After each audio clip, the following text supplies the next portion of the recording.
So good morning students. So we are passing through the chapter, it is excretion. So in the previous session we discussed about the structure of this excretory system, human excretory system, which includes pair of kidney, pair of ureter, urinary bladder as well as urethra, right? And we discuss about this major excretory organ, it is kidney. So we discussed about the structure of the kidney, and the structural and functional unit of the kidney is known as nephron. So we discuss about the structure of this nephron also, right? And in this session we are going to discuss about one of the very important question, that is the mechanism of urine formation, right? So what is the role of excretory system? So that the previous first class even we have discussed, the excretory system is helping to eliminate these toxic substances from the body in the form of urine, right? So the substances which is not necessary to the body or which is toxic to the body should be eliminated. So as we said already, so during protein metabolism, a protein is made up of amino acid, and amino acid go for this metabolic process. So during this metabolic process of this amino acid, nitrogenous waste will be released. Okay, so the nitrogenous waste is in the three forms: ammonia, urea and uric acid, right? So in the human being, this nitrogenous waste will be in the form of urea, right? So this urea is toxic to the body, it should be eliminated, right? So this urea along with the water, it forms urine. So this urine is collected in the excretory system with the help of this nephron, and it will be eliminated, right? So that is the process of this mechanism of urine formation. In this session we are going to discuss how this urine is formed from the blood. Actually blood only they are circulating throughout the body. The blood consists of this urea and this some other substances which should be eliminated from the body, right? So how this urine is formed from the kidneys and how it is eliminated. So that mechanism only today we are supposed to discuss. Understand? Mechanism of urine formation.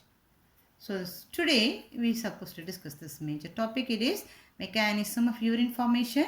It is one of this very important topic, right? So this mechanism, actually it is overall, it is going to release this urine. The kidney is going to form this urine, not urea. Actually the urea is synthesized in the liver. Urea is synthesized in the liver cells, and this urea is transported to this to the nephron in the kidney. Nephron will collect this urea in the form of this urine, and it will eliminate from the body, right? So urea is formed in the liver and it is eliminated by the kidney. So don't confuse. Urea is formed in the liver cells, liver, and it will be eliminated by the kidney. Have we got? Okay. And let us discuss about this mechanism of urine formation. Okay.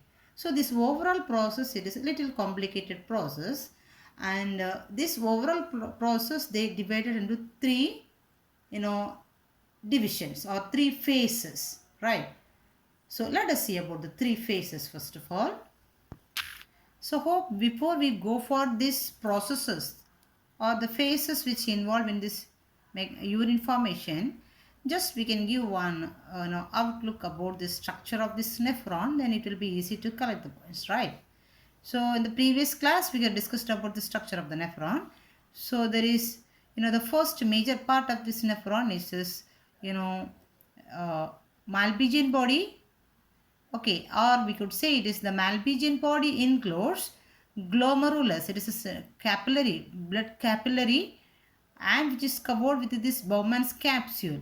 So this glomerulus and the Bowman's capsule together we could say as a Malpighian body, right?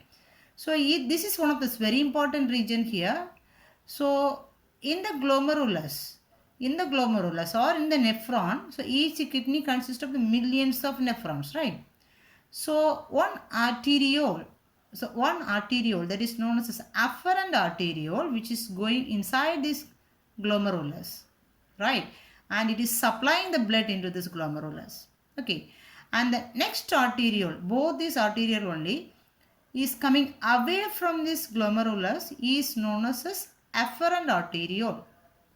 So afferent arteriole as well as efferent arteriole. So this efferent arteriole is collecting the blood from here and it is coming away, right? Okay. So this is a setup of this Bowman's capsule now, right? And then it is leading to the long tubule, and this tubule is divided as 1, 2, 3, 4 sections, right? So the first part of this coiled tube is known as proximal convoluted tubule. So shortly we could write as PCT. Then loop of Henle. The long U-shaped tube is known as loop of Henle. So this is the descending limb and this next part ascending limb. This is thin and this is thick. Okay. And then the next coiled tube is known as distal convoluted tubule. DCT, distal convoluted tubule.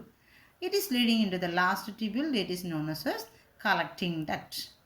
So in the collecting duct, not only one nephron, many nephrons fuse together in this collecting duct. That's why it is marked. Okay, so one nephron is joined here. Like this, many nephron will form in this, in this collecting duct, and it will form as a papillary duct finally. Right? Okay. Then one more thing we have to say, that is, so this afferent arteriole is this arteriole which is coming away from this Bowman's capsule, and it will surround this proximal convoluted tubule as well as this distal convoluted tubule. Okay, so that also, that tubule is known as peritubular capillaries. Peritubular capillaries. Okay, so in the previous session also we discussed about it. Peritubular capillaries. And this tubules which is surrounding this loop of Henle is known as vasa recta. Okay, so now this is this structure of this nephron. This is going to involve in this urine formation function. Okay, so first of all you have to know one thing. So during the protein metabolism, actually urea will be produced, and this toxic substances which is present in the body also has to be eliminated from the body, right? So kidney is doing the major role to collect this urea, to collect the urea, not to produce the urea. It is collecting the urea through the nephrons. Okay, and so from the blood this urea will be collected and it will be sent as a urine now. Okay, so this overall process only we are going to discuss now, right? So this process is going on by 3 steps. So the first one is glomerular ultrafiltration, or glomerular filtration also we can say, glomerular filtration. The second step is tubular reabsorption, and the third step is tubular secretion, Now let us see what happens here, right? Okay, listen. The first process is glomerular ultrafiltration. Okay, so this is going on inside this glomerulus and the Bowman's capsule. This process takes place. Okay, so as we said, this afferent arteriole is bringing the blood to this glomerulus now. Glomerulus is a capillary bed. It is a ball of capillary bed. Okay, so this afferent arteriole, listen, afferent arteriole is bringing the blood to this glomerulus, right? So in the glomerulus, when it brings, this blood consists of all the substances which is present in the blood. So whatever is necessary to the body and whatever should be eliminated from the body, everything is present in this blood. Okay, so that's why the blood is coming here to the glomerulus now, to the Bowman's capsule. The Bowman's capsule consists of the glomerulus. So it is coming towards the glomerulus, right? And from here, the blood will be filtered. Do you understand what is filtration? When we filter, some substances will be here and some substances will be filtrated through the sieve. When we prepare the tea, we know how it will be filtered, right? The tea will settle on the sieve and this the filtrate come below the sieves, right? The same way. So now the blood is coming. Blood is coming to this glomerulus. So this consists of all the substances, and when it comes to the glomerulus, this glomerulus function like a filtrate. So filtrates. What it will filtrate? When the blood comes here, except the blood cells. Notice this, except the blood cells and this mainly the protein, plasma protein. The plasma consists of protein, right?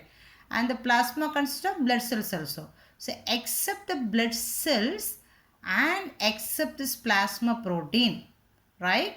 So all other substances will be filtered through this glomerulus. It is a capillary bed and it consists of these holes here, minute holes, and this particles which is more than 5 nanometer in size cannot be transferred from here, right?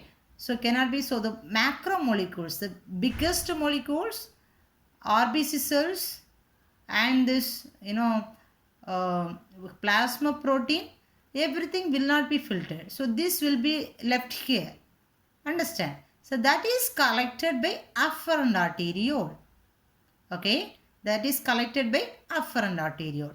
Then what is the role of this afferent arteriole will come at last. Okay, so now it is the blood came to this glomerulus and it is filtered, right? So after the filtration, the filtrate formed by this glomerulus. So this fluid is formed here, right? Now the filtrate which is formed in this Bowman's capsule, from here to here it transfer through the basement membrane. So it will transfer here, right? So now the filtrate which is formed here is known as glomerular filtrate. It is known as glomerular filtrate. Have we got? So afferent arteriole is bringing the blood. The blood consists of all the substances. So the first process is glomerular filtration. So this glomerulus function like a filtrate. So when it filtrate, every substances whatever is present in the blood will be filtrated, and the filtrate formed by this method is collected in this Bowman's capsule, and hence this is known as glomerular filtrate. So except blood cells and the plasma protein and the macromolecules which is present here will be collected by the efferent arteriole. Is it clear? Okay. So for this filtration process, for one filtration is going on, right? To do this one filtration process, we need one pressure. Unless there is a pressure, this material will not be filtered, right? So it need one pressure. So let us see what are the pressure is applied here to produce this filtrate, right? So the blood which comes from this afferent arteriole has the pressure that is known as glomerular hydrostatic pressure. That is known as glomerular hydrostatic pressure. So glomerular hydrostatic pressure. So pressure which is mentioned here, right? So that is 55 mm mercury Hg. 55 mm Hg, right? There is a unit. So it's a pressure level is now 55 mm Hg, you can say, right? And then, so this is a forward pressure now. It's a forced pressure. Plus, against this, the opposite pressure is created from here. Understand? So the opposite pressure is created from here. That is two opposite pressure will be created from here. One is a colloidal osmotic pressure. Colloidal osmotic pressure. So which means, so the plasma which is present already here. Understand? So the plasma which is present already here will produce one pressure. That is known as colloidal osmotic pressure. That is 30 mm Hg. So that is 30 mm Hg. Okay. The second pressure, opposite pressure, is capsular hydrostatic pressure. So the filtrate which is formed here will produce one opposite pressure here. That is known as capsular hydrostatic pressure, that is 15 mmHg. Have you got? Okay. So now, so the forward pressure is 55 mmHg. So the opposite pressure overall we could say 30 mmHg plus 15 mmHg, it is 45 mmHg. Am I right? Okay. So then if we calculate how much pressure is used here to get this filtrate. So how can we calculate this? Net filtrate pressure equal to 55 mmHg or glomerular hydrostatic pressure minus the opposite pressure. What do you mean opposite pressure? It is a combination of colloidal osmotic pressure as well as a capsular hydrostatic pressure. So 30 mmHg plus 15 mmHg, overall 45 mmHg. So 55 mmHg minus this 45 mmHg is equal to 10 mmHg. So this 10 mmHg is used to get this glomerular filtrate. Have we got? So net filtrate pressure is totally 10 mmHg. Okay. Then not only this pressure level, then one more reason also there to get this filtrate. Here can you watch? This afferent arteriole is wider and this efferent arteriole is narrow. So here this blood will be sent with a heavy force because it is very wider tubule. But here since it is coming very faster than this efferent arteriole, because in the efferent arteriole it is moving very slowly only since it is narrow tube. So that all the pressure will be created, increased here. That is also another one reason for the formation of this glomerular filtrate. Okay. Then now let us see how much glomerular filtrate will be produced. So that is known as glomerular filtrate rate. Glomerular filtrate rate. So shortly we could say GFR, glomerular filtrate rate. Okay. So the volume of the filtrate formed per minute. So here this is one nephron, right? I said there is a millions of nephron is present in each kidney. Okay. So here what do you mean glomerular filtrate rate? The volume of filtrate formed per minute. The glomerular filtrate formed per minute from all the nephrons from both the kidneys. Do you understand? The filtrate formed by all the nephrons. So millions of nephrons we could say from both the kidneys. So the glomerular filtrate formed by both the kidneys overall we could say per minute is known as glomerular filtrate rate. The volume of the filtrate formed per minute. So for normal adult it is 125 ml per minute. 125 ml per minute. So in such a case per day it is 170 to 180 liter. Can you imagine? 170 to 180 liters of this glomerular filtrate is formed by both the kidneys per day. But we are not releasing 170 to 180 liters of urine per day. Understand? So only glomerular filtrate is formed. So now the filtrate is almost actually it is isotonic they said. So here I mentioned it is isotonic. What do you mean isotonic? Almost similar. The similar only, same only we say it is isotonic. So this blood only came here. So after the filtration, the glomerular filtrate is formed here. So now the fluid is known as glomerular filtrate. This is almost same like a blood, right? But except what are the things? Blood cells as well as this protein, plasma protein. So that's why they mentioned it here isotonic, almost the same, right? So now the thing is, now the first process glomerular filtrate is over. But from the two kidneys per day 170 to 180 liters of glomerular filtrate is formed.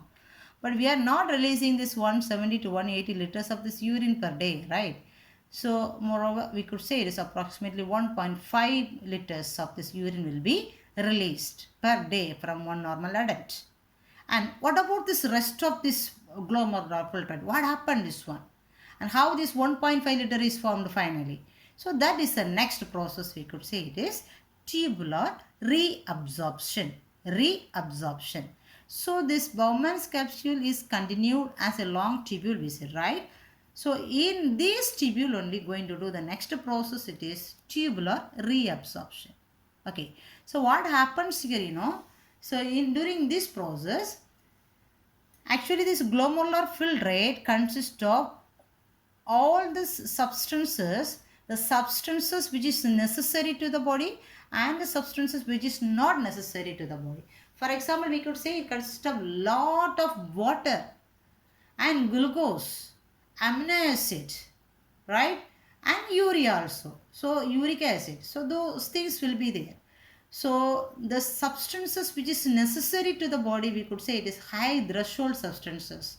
So those substances will be reabsorbed from these tubules by the surrounding tissue. So these tubules will reabsorb. Okay, why they said it's a reabsorption? No, once already when we discuss about the digestion, we talk about this absorption. So there, after the digestion of the food materials, this in the small intestine, the villi will absorb the nutrients, right? So afterwards, once again it is absorbed by this nephron. That's why they said it is reabsorption. Okay, so throughout this tubule, the process is simple.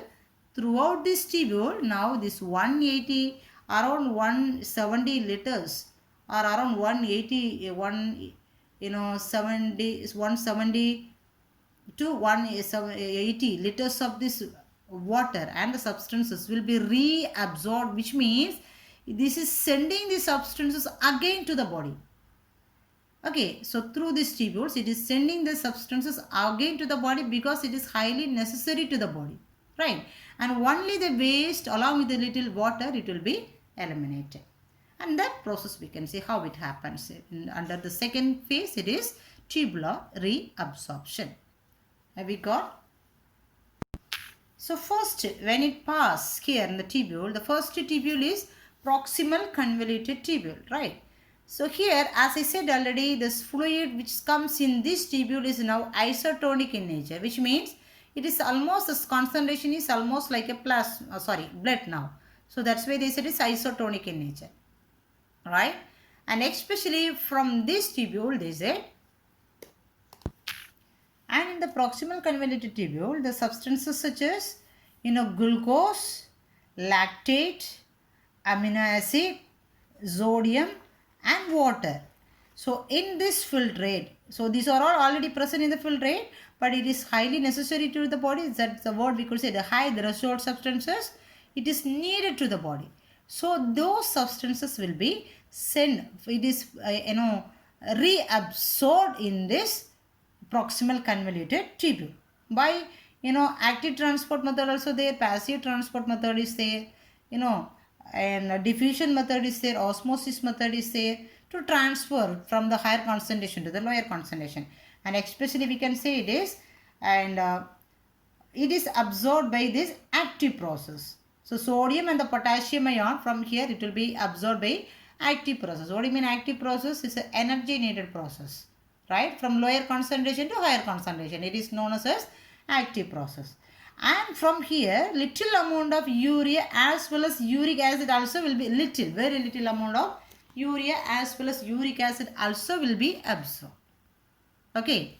Now, after some reabsorption, some substances is reabsorbed from here, right?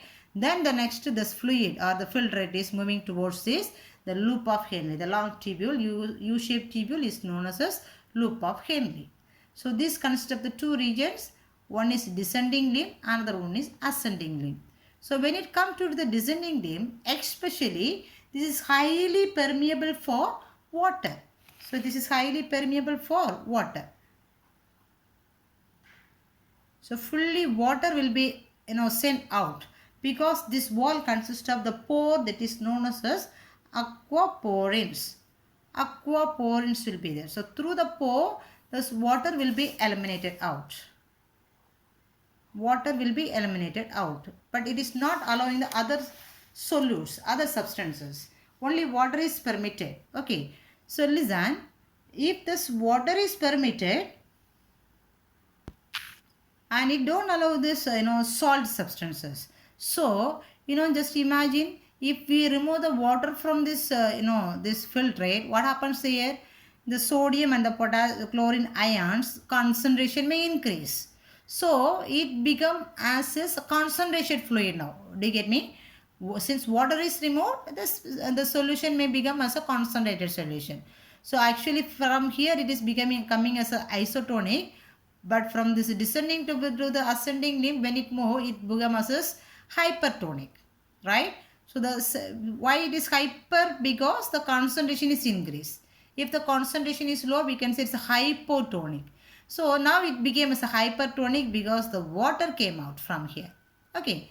And the next process, now the hypertonic fluid is coming to the next tubule, that is ascending limb. So in the ascending limb, what happens? It will not permit the water, just opposite. It will not permit the water, but will permit this, salt and other substances. So sodium, chlorine, potassium will be permeable from here. So water is not permeable. So here, since this ions and the salt content is removed from here, once again now that's why the hypertonic is becoming as a hypotonic. Did you get me? So water is there, but this solute is removed. So we can say it is becoming as an isotonic fluid, right? So now this isotonic fluid is passed to this next tubule, that is distal convoluted tubule.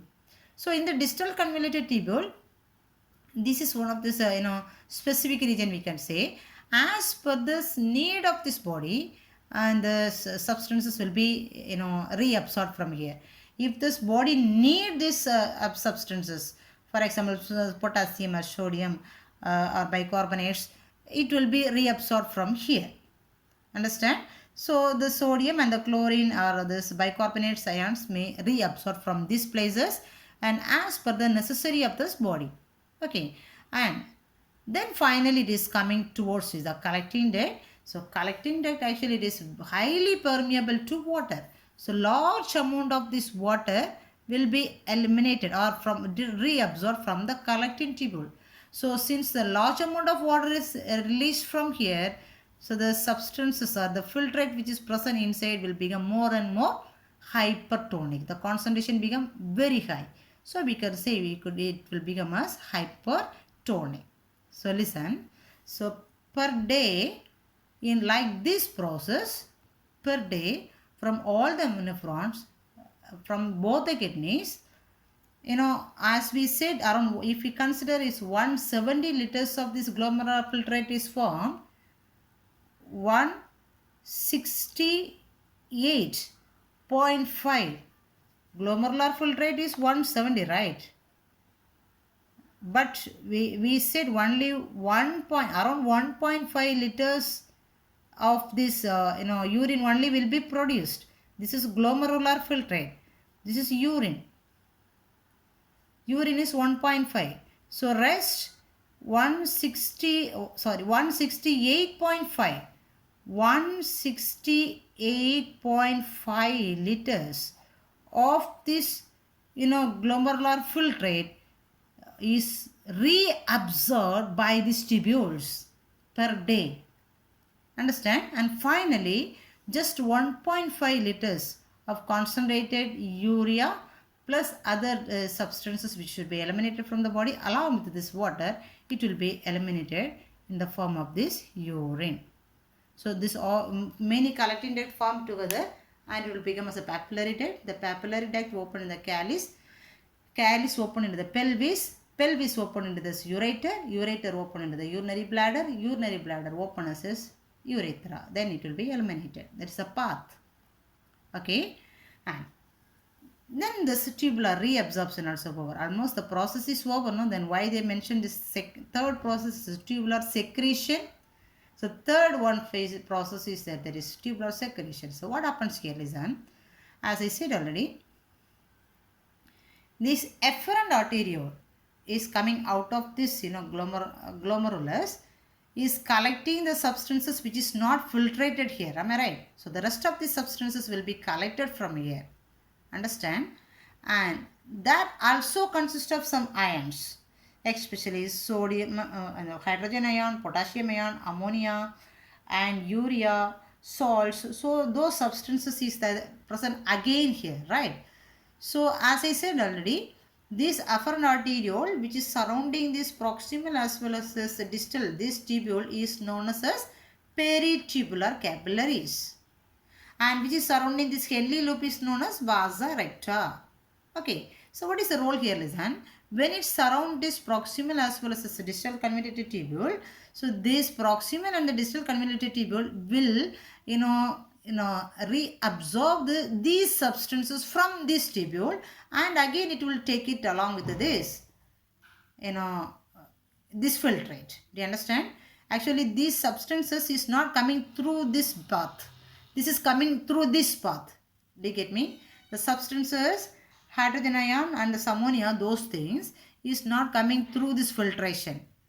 Because it is the biggest particles, it will not be filtered by here, right? So that's why it is coming through the afferent arteriole. So from the afferent arteriole, since it is surrounding here, these tubules will reabsorb these substances from here. Understand? So that's why, so this is not actually present in this glomerular filtrate, but it is present in these tubules. That's why they say it is known as tubular secretion. Understand? So once, and here they say, for when one hydrogen ion comes inside, one sodium ion will be absorbed by the tubular cells. From here, when one hydrogen ion comes inside, then one sodium ion will be reabsorbed, right? So this hydrogen ion will combine with this HCO3, HPO3 and NH3. Then it will produce this H2CO4, H2PO4 and NH4. So that's why this hydrogen ion concentration will be maintained here. Understand? And so that's all about this mechanism of urine formation. So this tubular secretion is nothing else. So this is the special substances which is collected from these tubules, hence it is known as tubular secretion. Is it clear? So the mechanism of urine formation is going on by 3 steps: glomerular ultrafiltration, right? Then tubular reabsorption and tubular secretion. Understand? So then finally the concentrated urine will be eliminated through this urethra. Is it clear? So hope you have understood, and please read this textbook also very well, and learn the chapter, and hope you are following, and we can meet in the next class. Thank you.